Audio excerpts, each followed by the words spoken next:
వనపర్తిపట్నం రాజీవ్ గాంధీ చౌరస్తాలో సోనియా గాంధీ జన్మదిన వేడుకలు ఘనంగా నిర్వహించారు. కాంగ్రెస్ పార్టీ నాయకులు, కార్యకర్తలు పెద్ద ఎత్తున హాజరై కేక్ కట్ చేసి సంబరాలు చేసుకున్నారు.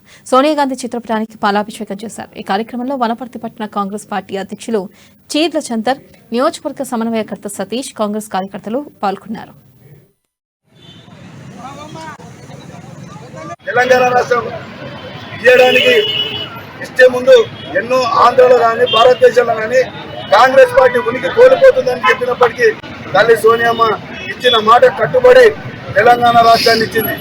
తెలంగాణ రాష్ట్రాన్ని ఇవ్వడం కాదు, తెలంగాణ రాష్ట్రాన్ని ఇచ్చే ముందు ఎన్నో రకాల అభివృద్ధి పనులు కూడా తెలంగాణ ఆ రోజు పార్లమెంట్ లో పెట్టడం జరిగింది. ఆ రోజు ఐటీఆర్ పార్క్ అని ఒకటి ఏర్పాటు చేసిండ్రు.